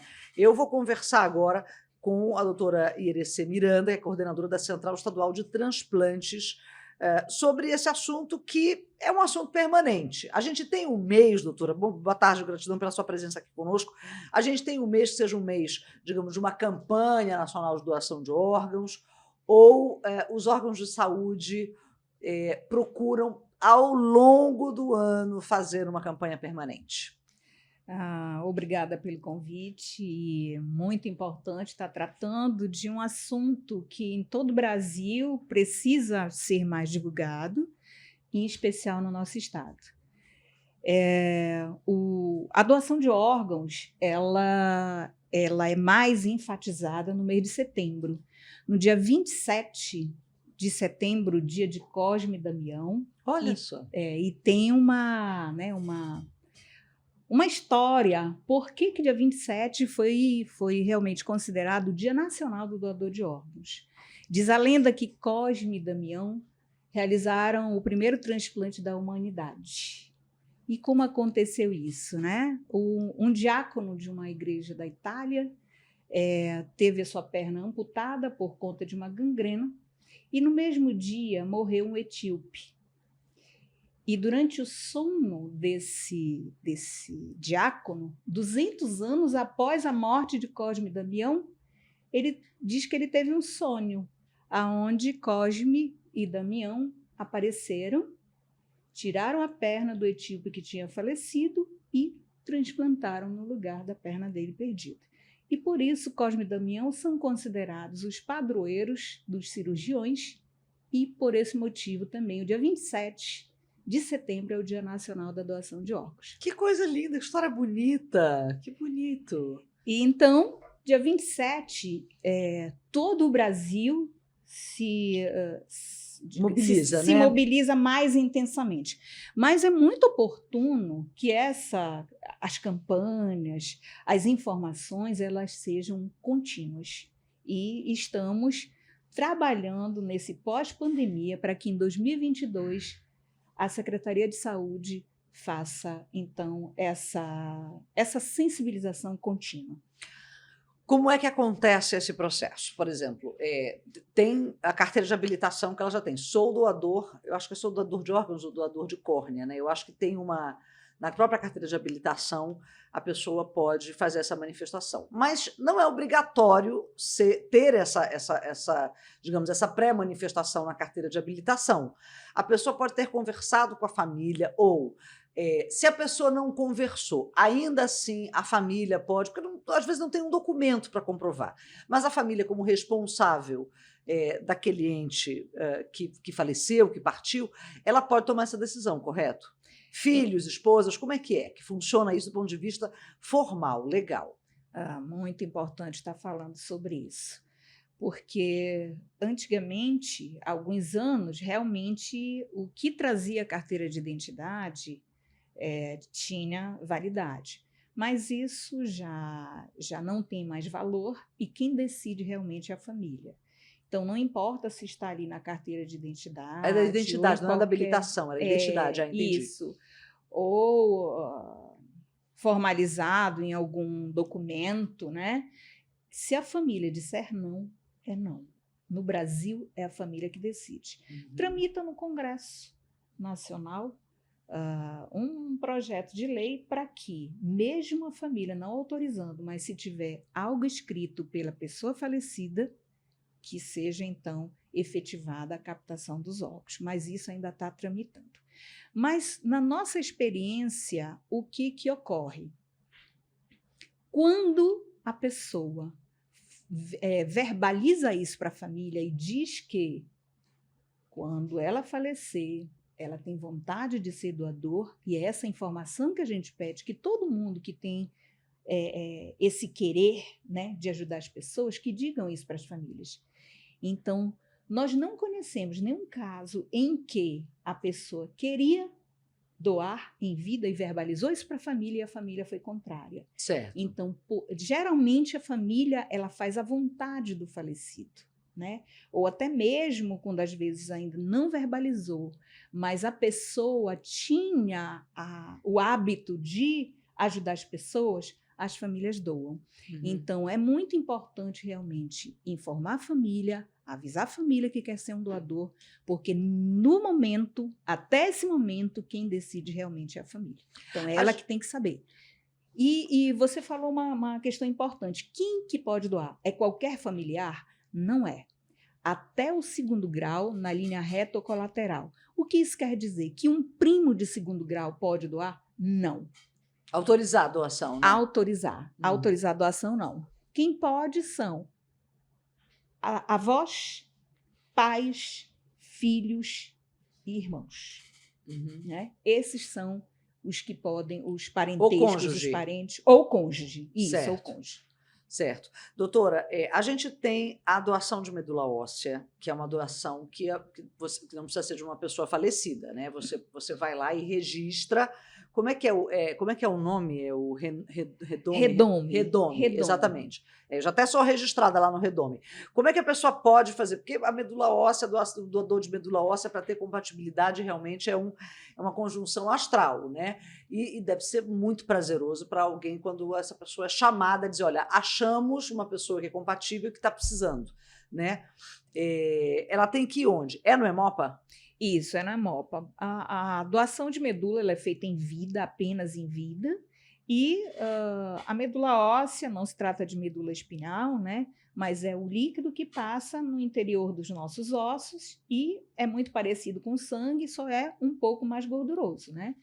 E então, quando a pessoa ela quer fazer a doação e que vai ajudar pessoas que têm algum câncer hematológico, né, algum problema, alguma disfunção da medula, então essa pessoa busca então esse tratamento como uma última instância para ela se curar, que é o transplante. Como uma pessoa ela pode ser doadora de medula? Ela procura o Hemopa, somente o Hemopa cadastra, realiza esse cadastro, ainda é um cadastro, e coleta uma pequena quantidade de sangue da veia mesmo, né? Como se fosse fazer um hemograma, um exame de sangue, né? E dessa amostra coletada do sangue, então é feita a tipagem HLA. A exemplo da tipagem sanguínea, que é para alguém fazer a doação do sangue, para doar medula é necessário não a tipagem sanguínea, mas a tipagem HLA, que é a identificação genética daquela pessoa para ter compatibilidade entre as medulas. E aí, então, se cadastra, tem a tipagem HLA, e então isso fica disponível no registro de doador de medula que se chama REDOME. Que é nacional. Que é nacional. Uhum. E tem um outro registro que se chama REREME, que é o registro de receptor de medula. E todos os dias, a todo momento, então, esses dois sistemas, eles são conversados para verificar se há ali no REDOME algum doador compatível com o receptor que está no REREME.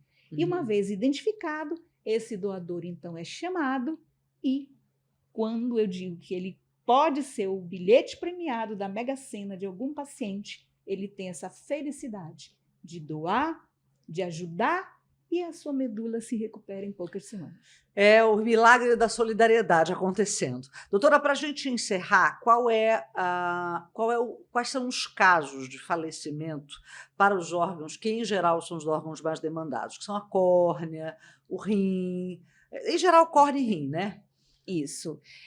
No caso da doação de órgãos, é necessário o indivíduo ele estar em morte encefálica. Né? Certo. O que é isso? Geralmente é um paciente que está dentro de uma UTI, onde as funções encefálicas elas já não são mais, não tem mais funcionamento e em poucas horas esse coração vai bater, vai parar de bater e está batendo ali porque realmente aquele paciente ele já está considerado morto e é feito um diagnóstico de morte encefálica com no mínimo 3 médicos participando desse diagnóstico. O diagnóstico do Brasil, neste sentido, é o diagnóstico mais conservador e assim foi feito por causa da nossa cultura, porque muitas pessoas ainda tinham medo. Hoje não é mais de medo que falamos, mas de um diagnóstico seguro. Então, uma vez feito esse diagnóstico, a central de transplantes é comunicada e a central é quem vai validar para ver se o diagnóstico de morte encefálica está em conformidade com a lei, em conformidade com as diretrizes do Conselho Federal de Medicina. Uma vez validado, se conversa com a família para verificar se ela realmente está a favor da doação. Uma vez doado, então, esses órgãos são captados. No caso da córnea, que é um tecido, e é um tecido avascularizado. Então, para doar somente as córneas, este óbito ele não precisa ser em morte encefálica. Nós chamamos de óbito de coração parado, que é quando tanto o cérebro não tem mais funcionalidade, está morto, quanto o coração já parou de bater. Uma vez o coração parando de bater, não há mais possibilidade de doar rins, fígado, pulmão, coração. Apenas as córneas. Então, neste sentido, é o óbito de coração parado que vai doar. E até quantas horas, doutora? Para captar as córneas, até 6 horas. 6 horas após a hora do óbito pode ser captada e ajudar alguém. Entendi. Doutora, gratidão pela sua participação, por tantos esclarecimentos. Qual é o telefone de contato? É entrar no Instagram da onde? Do Ofir Loyola, da CESPA? Onde é que a gente vai atrás de informação? No site da CESPA e vou começar com um e-mail. Tem um e-mail chamado plantãocetpa@cespa.pa.gov.br ou entrar em contato pelo telefone 98181. Nem se preocupe com o telefone, porque dificilmente quem está ouvindo a gente no rádio, ouvindo a gente no YouTube, vai anotar. O que é importante? Instagram, Facebook, site. Então, vai lá e procura. Dentro do site da CESPA, tem uma abazinha para doação de órgãos, para Hemopa. Por ali a gente vai encontrando essas informações, correto? Isso, entre em contato, mas eu acabei de lembrar. É o tá. 3223-8168 e o 97400-6456. Pode entrar em contato que todas as informações nós daremos por aí. Doutora, super gratidão, parabéns pelo trabalho. A gente está falando de vidas salvas. Meu Deus, isso é o absoluto milagre da ciência e da solidariedade. Gratidão, querida. Tudo de bom para você. Obrigada. Gente, vamos fazer uma pausa aqui no nosso Conexão Úrsula Vidal e a gente encerra falando sobre a COP26, que está acontecendo neste momento em Glasgow, na Escócia, e que é digamos assim, é o alerta geral para nós, viu, gente? É agora ou nunca. Tem várias frases, assim, que são frases que estão sendo muito, muito ditas nesse momento da COP, que são, digamos assim, frases que estão sendo postadas com hashtag. Uma delas é assim, let's get real, que é, vamos fazer acontecer, vamos tornar isso real, chega de blá, blá, blá. Agora os países se comprometem, ou se não, gente, não sei o que vai ser do amanhã para a nossa espécie, não. A gente conversa já com o professor do Núcleo de Meio Ambiente da UFPA, o NUMA, professor Norbert Fenzel. Não sai daí. Gente, a gente vai encerrar o programa de hoje falando sobre a COP26, que é a Conferência Mundial do Clima, está acontecendo em Glasgow, na Escócia. Inclusive, Glasgow é uma cidade que sofre muito com as mudanças climáticas. Cerca de 170 mil pessoas ficam em situação extremamente vulnerável por conta da subida do grande rio que banha a cidade, em função dessa... Bom, gente, o degelo das camadas, das calotas polares, do Ártico. Vai ficar um pouco mais quente, mas a gente já vive no calor mesmo. Vai fazer frio no lugar que já faz frio e tal. Quer dizer, existe muita desinformação, né? E estamos num tempo onde o negacionismo tem graçado, infelizmente, principalmente nas redes sociais, divulgando informações, inclusive teorias da conspiração, dizendo que querem tomar a Amazônia, que são grandes corporações, que querem que o Brasil pare de produzir agricultura forte, pecuária forte, porque querem invadir a nossa soberania, né, os nossos direitos soberanos sobre a Amazônia e tal.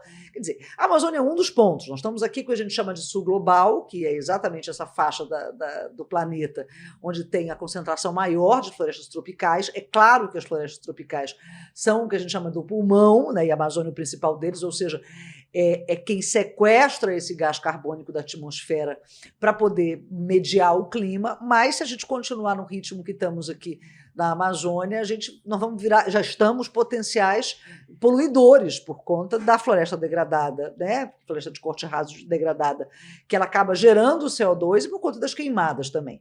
Eu vou conversar agora com o professor Norbert Fenzel, professor do Núcleo de Meio Ambiente da UFPA, o NUMA.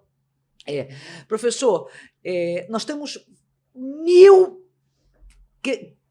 complexos problemas para entender a Amazônia. Nós temos uma região que teve o estímulo desse desmatamento ali na década de 60 e 70, né, que teve Transamazônica e BR-163 rasgando esse território e acabou promovendo muito esse desmatamento. As pessoas foram chamadas para vir para cá, incentivadas a desmatar, inclusive, né? Hoje a gente precisa fazer essa mudança. Temos o agronegócio como principalmente a soja como uma commodity muito importante para a economia do Brasil, né? O minério de ferro, a mineração virou, de certa maneira, um vilão nessa história, muito por conta dos acidentes, muito por conta de responsabilidade das empresas, muito por conta de não desenvolver os territórios, de ter muita pobreza em torno dessas plantas minerárias, desses lugares de mineração e também das plantas que transformam, mesmo que de maneira semi-elaborada, essa matéria-prima. Nós temos o garimpo, que ainda é legalizado, né? É legal o garimpo, a atividade do garimpo no Brasil. O que não pode é garimpo ilegal, mas será que pode ainda garimpo? Quer dizer, a gente precisa caminhar para isso. E nós temos comunidades e povos tradicionais que são responsáveis hoje no mundo por mais de 80% da preservação dessas grandes reservas de biodiversidade.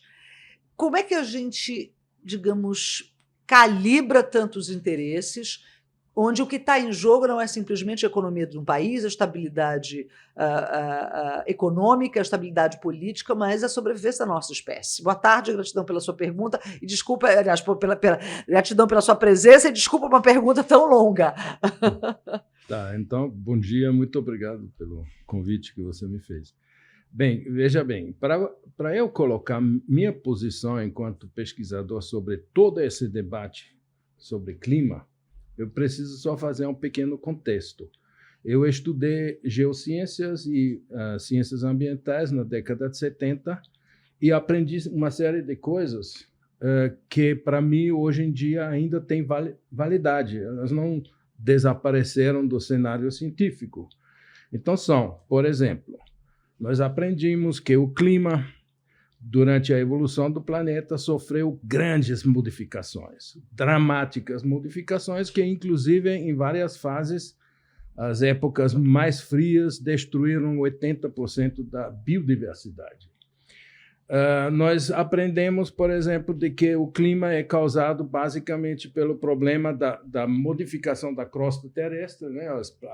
As placas tectônicas elas se mexem, portanto, a rotação do planeta se mexe, o eixo de inclinação da rotação mexe, portanto, há uma transformação da viagem que o nosso planeta faz em torno do Sol. Essa exposição ao Sol e as variabilidades solares, todos esses são processos que influem nas grandes modificações climáticas e nós aprendemos de que as mudanças climáticas sempre ocorreram e sempre vão ocorrer. Agora, a grande questão, aonde está a humanidade nesse cenário? Então, vamos ver logo a questão do CO2. Ok. A totalidade do CO2 que está sendo produzido pelo planeta é produzido pelos oceanos, pelos solos, pela decomposição da vegetação, de uma série de fenômenos naturais, e só 5% do CO2 total que atualmente existe na atmosfera é produzido antropicamente, quer dizer, pela atividade humana, 5%. O total do CO2 na atmosfera atualmente é de 0,04%. Ou seja, dos 0,04%, 5% são nossa contribuição inclusive do CO2. Com a queima de combustíveis fósseis. Não, inclusive tudo isso. Quer dizer, tudo que a humanidade é capaz de produzir através da queima de fósseis são 5% da totalidade. Então, nós temos que verificar primeiro a relação das dimensões, de que nós estamos falando quando a gente fala do CO2, da mudança climática e tudo isso. Bom, o que nós, às vezes, no nosso debate, a gente confunde duas coisas. Primeiro, a destruição massiva do planeta e dos recursos naturais e dos recursos da natureza através da nossa atividade econômica, fundamentalmente econômica, da nossa atividade social, da nossa atividade cultural. Quer dizer, a humanidade produz um ambiente que nós chamamos de meio ambiente, que é produto da sua própria atividade, da sua própria forma de organização econômica. E que está ficando tóxico. Está ficando extremamente tóxico para a humanidade. Sim, Okay, exatamente. Porque outras espécies vão sobreviver. Não é a nossa, né? O planeta em si, ele já tem 4 ou 5 bilhões de anos e vai ter mais. Sim. Independentemente da nossa atividade. Ele vai continuar. E foi se adaptando a essas hecatombes todas. Mas a nossa espécie... O problema é exatamente isso. Que a nossa e as outras que a gente vai levar junto com a nossa estupidez. Exatamente. Né? Uhum. E isso causa um impacto fundamental para nós mesmos. Quer dizer, nós estamos utilizando ou produzindo um modelo econômico que destrói o planeta, nos autodestrói, como se fosse um sistema autofágico, tá? Uhum. E chamamos, então, agora alguma coisa que nos vai salvar. Então, eles se reúnem aí, discutem e acham que a redução do CO2 vai nos salvar disso. Na minha opinião, temos que resolver a pobreza, né? E a fome. Bom, aí que vem exatamente a minha grande questão. Não adianta você continuar sendo capitalista, acumulador, mudar do CO2 para o combustível verde se as pessoas continuam morrendo de fome. Mas exatamente isso é a grande questão. Ou seja, se nosso grande drama que estamos vivendo é a destruição do planeta e todos os efeitos negativos que isso nos causa, então vamos para as causas raízes do problema. Qual é? esse modelo econômico que é absolutamente destrutivo. Nós estamos vendo isso, como funciona. Gente, Causa 1%, 1%, deixa eu só, desculpa lhe interromper, porque esse dado é um dado sempre muito, muito obsceno, na minha opinião. 1% do planeta tem a mesma riqueza que os outros 99%. Essa concentração é uma obscenidade. Isso. Né? E só um parêntese, quem vai se reunir lá são também esses... 1%. 1%. 1%. Tá bom, mas isso não quer dizer, veja só, eu não acho de que nós temos que negar a possibilidade de que esse processo destrutivo que nós temos agora instalado no planeta, depois da globalização total desse modelo, que não possa ter influência nas modificações climáticas. Pode ter, certo? Só que, como o clima, historicamente, na evolução, é um processo de altíssima complexidade, muito longe de qualquer equilíbrio, tá? Inclusive resultado de efeitos múltiplos, dos quais talvez nossa relação com CO2 pode ter uma influência, sim, não nego essa possibilidade, mas o sistema é tão complexo que achar que nós simplesmente baixando a concentração de CO2 por nossa própria atividade econômica, que são 5% da totalidade do CO2, eu acho isso uma certa, sei lá, como é uma... Arrogância? Arrogância. Agora, essa é uma boa palavra. Arrogância da humanidade, achar que nós não podemos mudar o modelo econômico, aparentemente isso é tão difícil, nós temos até dificuldades de dominar o mercado, acabar com a miséria. 200 mil crianças morrem de fome todo dia.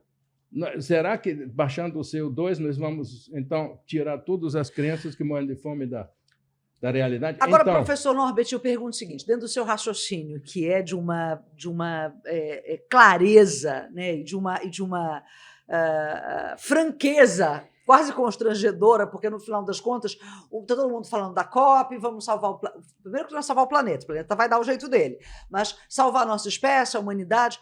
Existem os outros assuntos ou as outras temáticas transversalizantes daí. Que a questão é o seguinte, nós estamos falando do sul global, né, que é esse hemisfério sul aqui, que é onde está concentrada a pobreza, a maior parte da pobreza, depois que a China conseguiu dar uma grande virada economicamente, tirando, no caso deles, são sempre na casa das centenas de milhões. Né? Então, nós estamos falando aqui do continente africano, nós estamos falando da América Latina, né? Nós estamos falando da Indonésia, então nós estamos, quer dizer, a Indonésia um pouquinho mais para ali, mas também a Indonésia com grandes florestas tropicais. Nós estamos falando de lugares onde a pobreza também está muito concentrada, onde a guerra civil mata muita gente, onde a fome mata muita gente, onde os grandes laboratórios, por exemplo, que não liberam patentes seja para vacinas, ou seja, para medicamentos, como foi o caso da AIDS na África, que foi uma coisa do continente africano, principalmente os países subsaarianos, foi uma coisa estarrecedora para o mundo. Quer dizer, não vem também a reboque dessa discussão um novo modelo de desenvolvimento que, por exemplo, possa trazer a possibilidade da taxação, que são os 15% das grandes empresas, a taxação global, a renda mínima, que seria o salário mínimo global, para que não haja, entendeu? A distribuição dessa riqueza concentrada. Exato. Esses assuntos não estariam também, digamos, pegando uma boa carona, aproveitando a oportunidade que o 1% estão lá conversando? Olha, eu acho que pode dar uma certa carona, ok. Mas eu me pergunto por que não falar diretamente sobre as causas raízes reais que a gente está vendo. Não, precisamos fazer uma viagem em torno do CO2 e do sei o quê para apontar o problema real que nós estamos vivendo. Não precisa. Por exemplo, 60 a 70 milhões de africanos atualmente estão em caminho para a Europa. Vocês sabem disso, né? A migração. Estão fugindo de quê? Eles estão fugindo de guerras, de fome, da miséria econômica e tudo isso.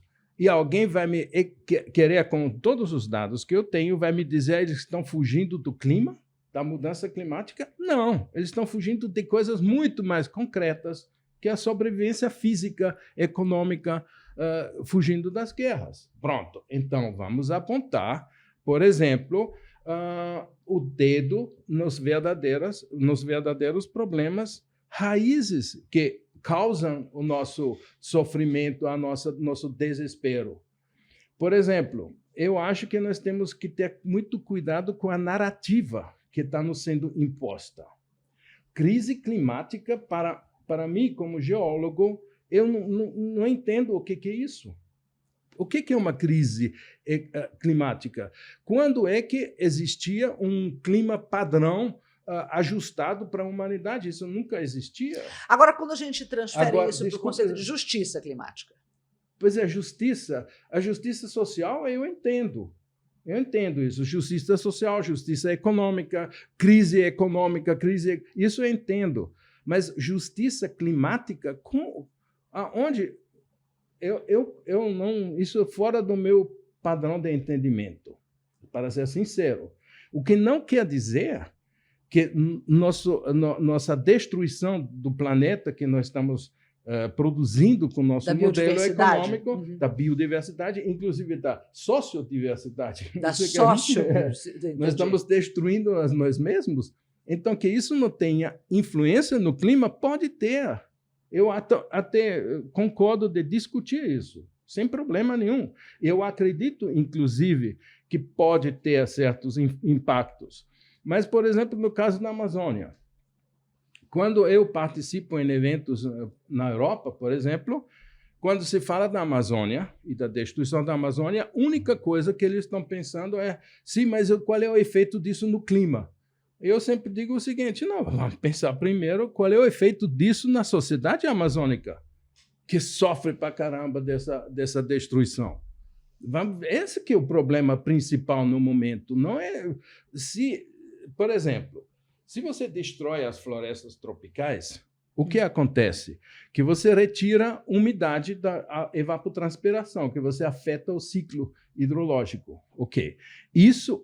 O vapor de água na atmosfera é 4%, comparado ao 0,04% do CO2.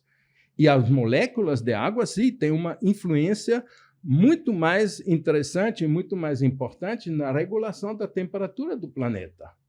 Então, por exemplo, é claro que a destruição das florestas traz um problema climático periférico, com certeza, mas traz, porque nós estamos retirando, de uma certa forma, ou estamos causando uma perturbação do ciclo hidrológico.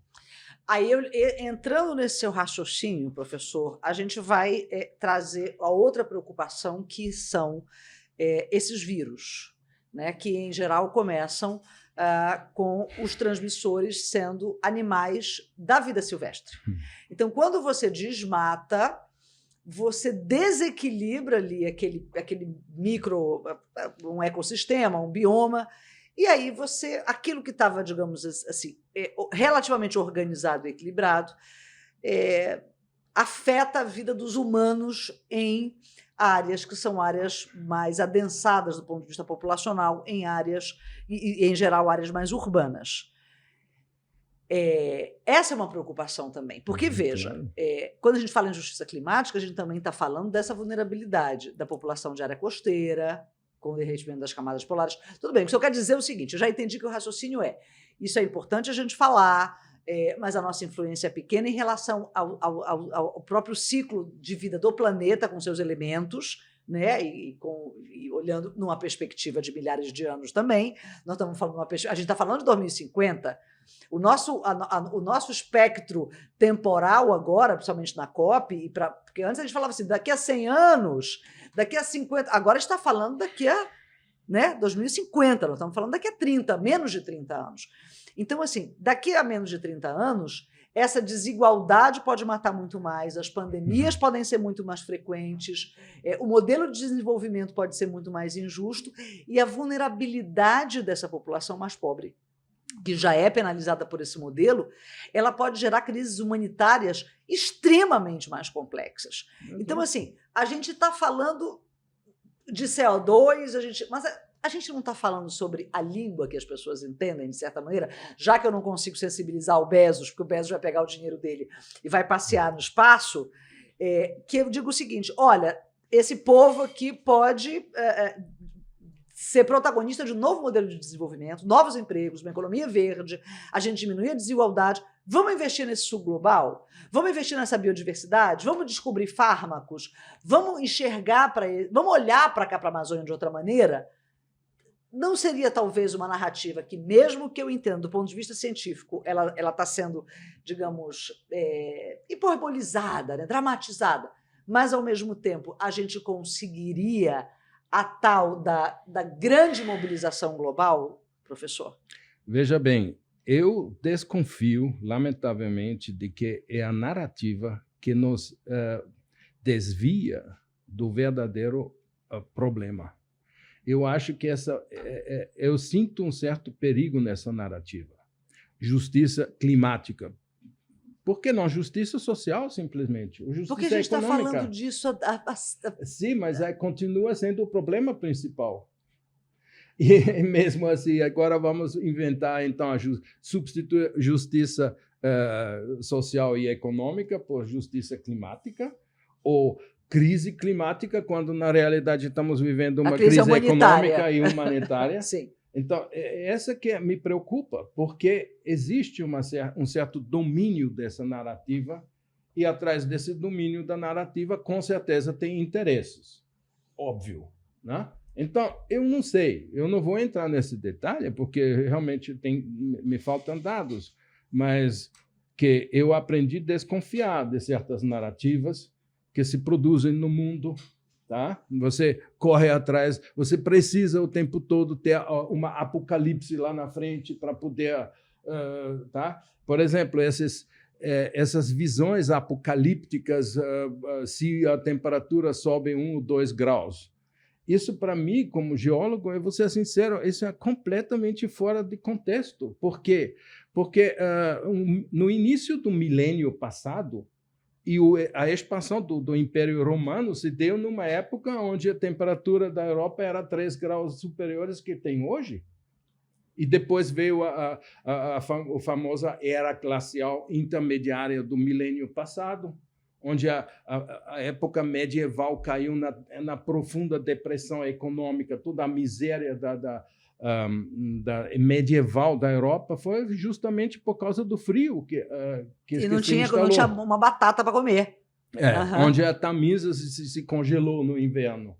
Quando, na época dos romanos, eles plantaram vinho na mesma região.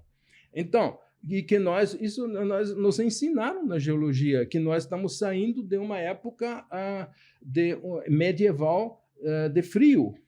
Quer dizer, sim, a temperatura está esquentando, está subindo um pouco. Agora, pintar em cima disso uma apocalipse, quando, na realidade, a apocalipse se aproxima provavelmente de outro lado. As pandemias. As pandemias, mas as pandemias também sociais. Sim. Você tem quase 2 bilhões de gente que estão na beira da fome. 2 bilhões dos 7 bilhões que nós somos. Você imagina o que está acontecendo com esse modelo econômico que está consumindo o planeta, que está consumindo os recursos naturais e criando cada vez mais miséria? Então, eu não sei. Eu tenho uma certa preocupação dessa narrativa.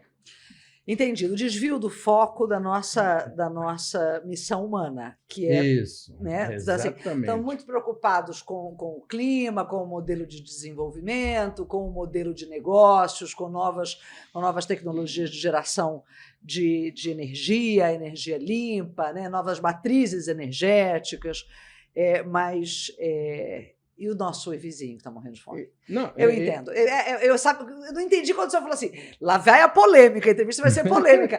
Eu não entendi muito bem, porque eu achei que o professor fez, eu ia dizer o que a gente está ouvindo. E ele está dizendo o seguinte, ei, gente, para tudo. Volta 5 casas aí, vamos entender do que se trata isso. Né? De 2 bilhões de pessoas à beira da fome, de 200 mil crianças morrendo de fome todos os dias no mundo. E das guerras. Por exemplo, o complexo industrial militar é o maior produtor de CO2 do planeta. Onde tem esse dado publicado?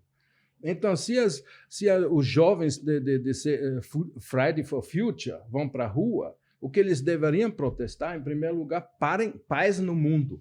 Parem com as guerras e a produção de armas, por exemplo. Que ninguém fala disso, porque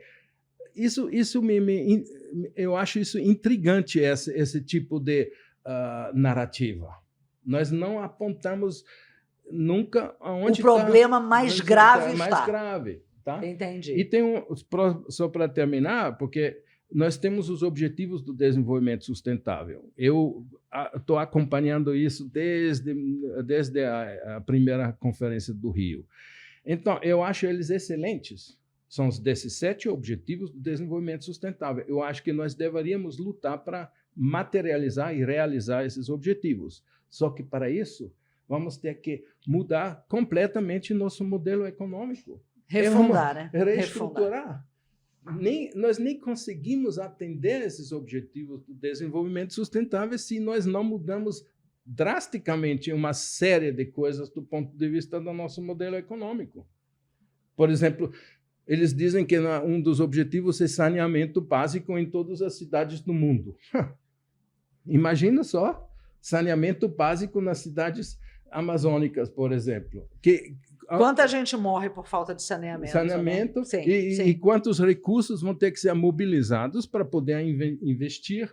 O que precisa mudar no nosso modelo econômico para poder atender só esse único objetivo do desenvolvimento sustentável? Que é absolutamente estruturante, porque ele fala de várias outras coisas. Exatamente. Né? A gente fala de saúde, a gente fala de mobilidade, a gente fala de direito à educação, nós falamos sobre moradia. Quer dizer, o saneamento, ele está digamos, ele é a fundação dessa casa onde todos esses outros direitos habitam, né? Exato. Então, professor, eu quero lhe dizer que o senhor me deu um sacode. O senhor me deu um belo sacode agora. Isso é isso mesmo. Eu não mexi muito. Não. Eu só espero que os negacionistas não peguem o seu argumento para dizer o seguinte: tá vendo? Não tem aquecimento global. Calma, não é disso que o professor está falando. Ele está falando o seguinte: isso é um problema, mas tem outros fundantes ali da nossa crise humanitária, social e econômica. Que inclusive pode ser que são causadores desse processo climático. E não estou negando que, primeiro, que temos mudança climática, sim, está esquentando um pouco, porque estamos saindo de uma época fria, isso é verdade. E, assim, inclusive, o tal de consenso dos cientistas em torno do IPCC é basicamente isso. Eles têm consenso de que estamos em mudança climática, sim. Mas o papel do CO2, você vai ver na literatura, é uma luta... Uma pancadaria. Pancadaria geral. Entendi. Por causa de uma série de razões. Então, eu, por exemplo, acho que temos, sim, mudança climática. E pode ser que nossa atividade, quer dizer, como nós estamos destruindo o planeta, pode ter efeitos... Sim, mas é muito mais legal, inclusive, que a gente tenha um comportamento sustentável. Muito mais legal, eu digo o seguinte, é muito mais digno que a gente tenha um comportamento sustentável em relação ao consumo, que nós tenhamos um comportamento responsável em relação ao ambiente, que nós vivemos a cidade, ao ambiente urbano, que nós nos escandalizemos com a pobreza e com a desigualdade social. Então, se a narrativa está distorcida, que a gente aproveite essa grande mobilização para botar o dedo na ferida, como o professor Norbert está fazendo agora. Gratidão pela sua participação aqui, professor, pela sua coragem de dizer as coisas que precisam ser ditas. Bom, eu não sei, talvez eu vou levar algumas pancadas aí. Mas é para isso, o senhor é pesquisador, mas estudou, é minha opinião, né? Então. E estudou e está trazendo para a gente informações que eu acho que não reduzem o debate, pelo contrário, enriquecem o debate. Gente, a gente termina por aqui com esse sacode, com essas informações sobre a nossa responsabilidade, principalmente de fazer desse mundo um mundo mais justo. Porque, por favor, gente, com essa capacidade que o mundo tem de produzir comida e com esse desperdício que nós vivemos, 2 bilhões, né? Nós estamos falando de um quarto do planeta, quase, à beira da fome, isso era para a gente não dormir, né? Um beijo no seu coração, a gente se fala na semana que vem. Até lá!